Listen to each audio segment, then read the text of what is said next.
Yes, so hello everyone, Hitesh here and today we're gonna talk about the movie called Crew जो कि हाल ही 2024 में आई थी। मैंने खुद जाकर इसे थिएटर में वॉच किया था और अब जैसे ही इसका 1080p प्रिंट आ गया तो सोचा क्यों ना इस बेहतरीन मूवी का एक छोटा सा एक्सप्लेनेशन आपके लिए भी जरूर लेकर आया जाए। So now without wasting any time चलिए डायरेक्टली आते हैं इस कहानी की मेन स्टोरी लाइन की तरफ, जिसकी शुरुआत में हमें मुंबई का एयरपोर्ट दिखाया जाता है जो कि हमेशा की ही तरह भीड़ भाड़ से भरा था कि तभी वहां पर ऐसा ही माला पहुंच जाती है और इन्वेस्टिगेशन के चलते एक प्लेन में घुस जाती है जहां पर उसका कुछ एयर होस्टेसेस से कहना था कि तुम गोल्ड स्मगल कर रही हो, जिसकी छानबीन के चलते 3 एयर होस्टेजेस को इन्वेस्टिगेशन के लिए बुलाया जाता है जिनका नाम होता है गीता, जैस्मिन और दिव्या। हालांकि फ्लाइट तो टेक ऑफ कर लेती है मगर इन तीनों की ही छानबीन चलती जाती है, जिसके बाद में हमें इन तीनों की ही बैक स्टोरी दिखाई जाती है कि कैसे दिव्या जो कि घर से बीइंग अ कॉमर्शियल पायलट बोलकर घर से निकला करती थी मगर वहां आकर एक एयर होस्टेज की ड्रेस पहन लिया करती थी।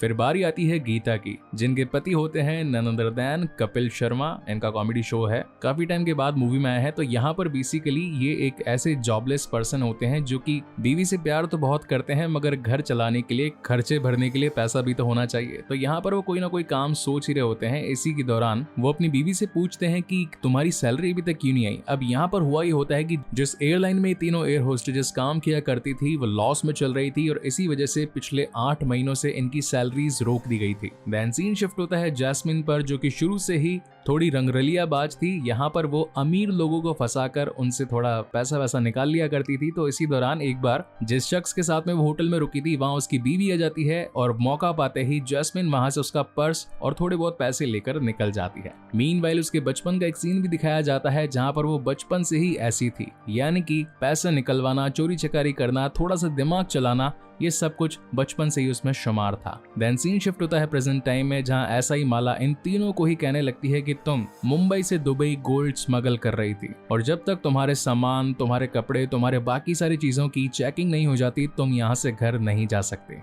जिसके बाद कहानी यहाँ से फ्लैशबैक में जाती है और हम देख पाते हैं कि जब ये तीनों, मतलब कि जैसे नॉर्मल एयर होस्टेजेस अपनी प्लेन में टेक ऑफ करने के लिए निकलने वाली होती तो पहले पूरे क्रू की छानबीन होती है, जिनमें इनके पायलट का नाम होता है राजवंशी जी, जो कि खुद का बैग तो कभी उठाते नहीं थे और खास खास कर निकलते रहते थे। तो जैस्मिन सोचती कि ये बुढ़ा मर क्यों नहीं जाता, खुद का बोझ तो संभाला नहीं जाता और ऊपर से खुद का सामान हमें दे डालता है। फिर मैं बीइंग अ एयर होस्टेज की लाइफ कैसी होती है, लोग उन्हें कैसे छेड़ते हैं, परेशान करते हैं या फिर उनका रवैया किस तरीके से अपने क्लाइंट्स के लिए रहता है, ये सब कुछ दिखाया जाता है। और जब फ्लाइट लैंड कर जाती है तो जैसे ही दुबई में ये लोग उतरते हैं तो यहाँ पर एक शीतल नाम की जैस्मिन की दोस्त होती है जो कि वहाँ सफाई का काम वगैरह किया करती थी। उसकी भी सैलरी काफी टाइम से रुकी हुई थी, इसलिए जैस्मिन थोड़ी बहुत पैसे देकर उसकी मदद कर दिया करती थी। देन सीन शिफ्ट होता है एक होटल में, जहाँ पर एज यूजुअल सभी को फ्लाइट के लैंड होने के बाद में डिनर वगैरह मिलते हैं, स्टे मिलते हैं और फिर अगले दिन वही रोजमर्रा की जिंदगी जो कि उनका डेली का वर्क रूटीन होता है वह स्टार्ट हो जाता है। मगर जैसे ही अगले दिन ये लोग काम पर पहुंचते हैं तो देख पाते हैं कि राजवंशी जी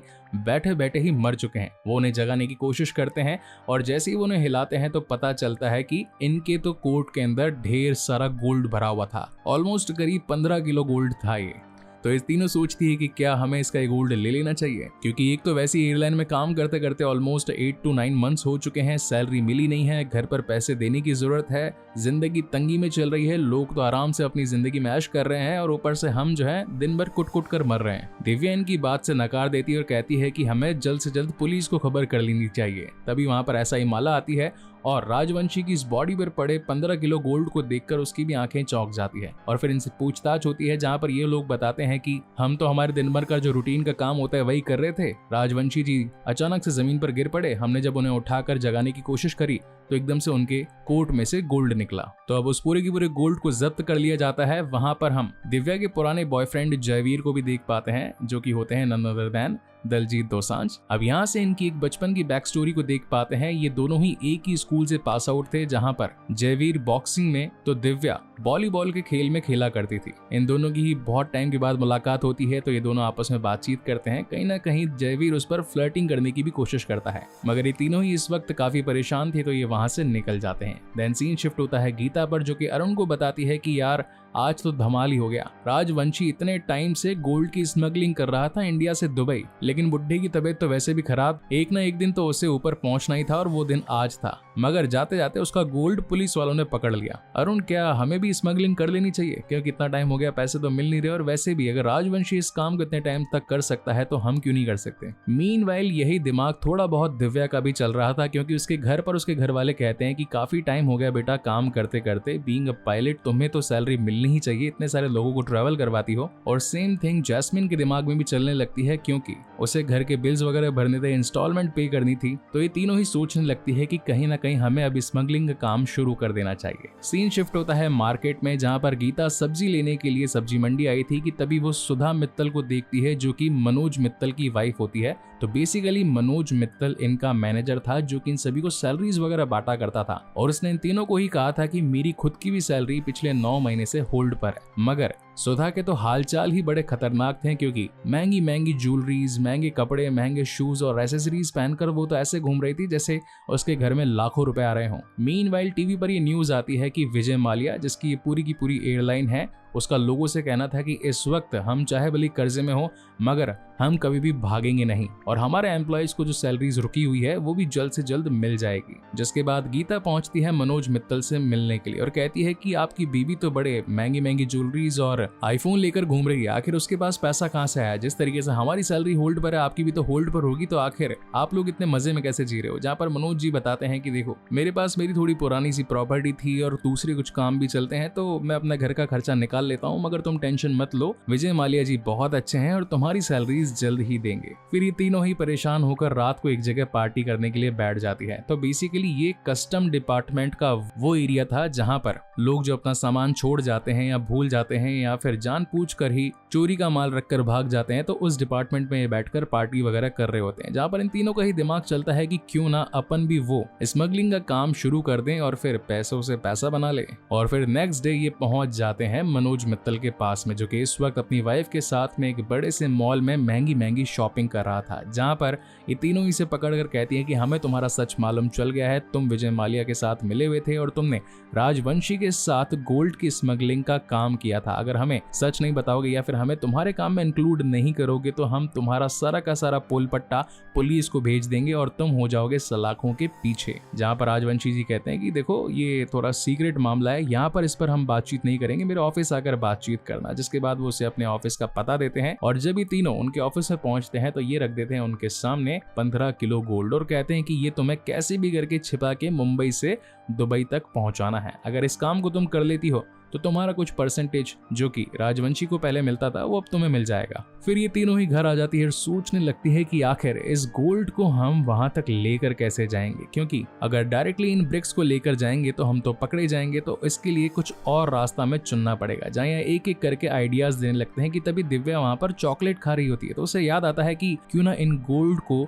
मोल्ड करवा कर चॉकलेट के बॉक्सेस में बीइंग अ चॉकलेट ले जाया जाए, तो किसी को शक भी नहीं होगा और पकड़ में भी नहीं आएंगे। मगर गीता होशियार थी, इसलिए वो गोल्ड के साथ साथ एक असली पैकेट चॉकलेट का भी रख लेती है, सेफ्टी भी तो जरूरी है। और फिर ऐसा करते करते इनकी ये स्मगलिंग शुरू हो जाती है दिन दहाड़े, और फिर दिन पे दिन महीनों पे महीने निकलते जाते हैं और ये लोग अब गरीब से अमीर हो जाते हैं। इन तीनों की ही गोल्ड की स्मगलिंग बहुत ही धुआंधार चल रही होती है। एक बार तो ऐसा ही माला इन्हें पकड़ भी लेती है, मगर जो असली वाला चॉकलेट का पैकेट होता है गलती से वही उसके हाथ में आता है और ये तीनों फिर से बचकर निकल जाती है। इन तीनों के चेहरे पर जो कभी दुख भरी आंसू थे वो अब स्माइल में बदल चुके थे कि तभी बाकी का क्रू स्टाफ भी इन्हें देखता है और सोचता है कि यार सैलरीज तो इन्हें भी नहीं मिली, हमें भी नहीं मिली पिछले 10-12 महीनों से, तो फिर आखिर ये इतने खुश कैसे हैं। जरूर दाल में कुछ काला होगा। मीनवाइल हम दिव्या को जयवीर के साथ डेट करते हुए देख पाते हैं। इन दोनों की ही लव स्टोरी कहीं ना कहीं एक अच्छे मुकाम पर चल रही थी। देन सीन शिफ्ट होता है फ्लाइट में, जहां पूरे क्रू मेंबर्स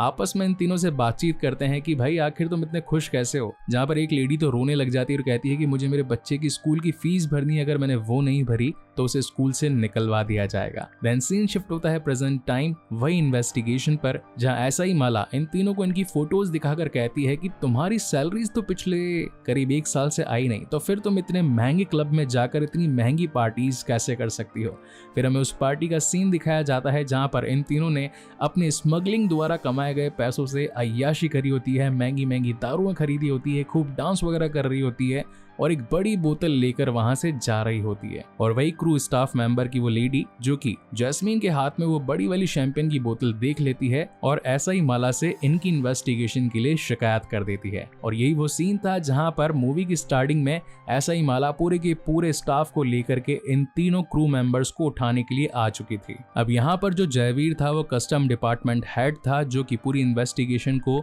ऊपर से नीचे तक चेक किया करता था। तो यहाँ पर वो भी कुछ कर नहीं सकता था क्योंकि ऊपर से ऑर्डर्स आए हुए थे। हालांकि उसके सामने दिव्या थी, वो उसकी तलाशी नहीं निकलवाना चाहता था, मगर काम है तो करना पड़ेगा। जहां पर ऐसा ही माला के हाथ में वो डब्बा लग जाता है चॉकलेट का जिसके थ्रू ये लोग स्मगलिंग किया करते थे। और जैसे ही वो उसे फोड़ कर देखती है तो पता चलता है कि वो गोल्ड नहीं बल्कि ओरिजिनल चॉकलेट है। तो वो सोच में पड़ जाती है कि आखिर गोल्ड गया तो कहाँ गया। जहां पर सीन शिफ्ट होता है 6 घंटे पहले और हम देख पाते हैं कि जैस्मीन की फ्रेंड शीतल ने उसे फोन करके बता दिया था कि थोड़ी ही देर में इन्वेस्टिंग होने वाली है, अगर कुछ कहीं छुपाया वगैरह हो तो आराम से हटा देना। और यही रीजन था कि इन तीनों ने ही उस गोल्ड को हटाकर असली चॉकलेट को वहां पर रख दिया था। और जब ऐसा ही माला ने उन पूरी की पूरी बॉल्स को चेकआउट किया तो उसकी जगह सिर्फ और सिर्फ चॉकलेट ही निकली। जिसके बाद ये तीनों ही अपने फ्लैट में यानी कि अपने घरों में वापस आने लगती हैं। तो सोचती हैं कि आखिर वहां तक बात पहुंची कैसे, जहां एक दूसरे पर इल्जाम लगाने लगती है कि तुमने आ बात पहुंचाई होगी, तुमने बात पहुंचाई होगी। और इन तीनों की ही दोस्ती टूट जाती है। फिर काफी दिन बीत जाते हैं और इनका काम भी ठप पड़ जाता है, यानी कि स्मगलिंग का काम रुक चुका था। मीनवाइल हमें इन तीनों की पर्सनल लाइफ दिखाई जाती है जहां पर अब जैस्मीन के नानू भी बहुत ज्यादा बीमार हो चुके थे। ऊपर से अब अरुण के घर पर उसका साला आया हुआ था जो कि बहुत ज्यादा शराब पीता था। उसकी वाइफ यानी कि अरुण की बहन उसके खर्चे को झेल झेल कर परेशान हो चुकी थी, तो इसलिए रहने के लिए भैया के घर पर ही आ चुकी थी कि तभी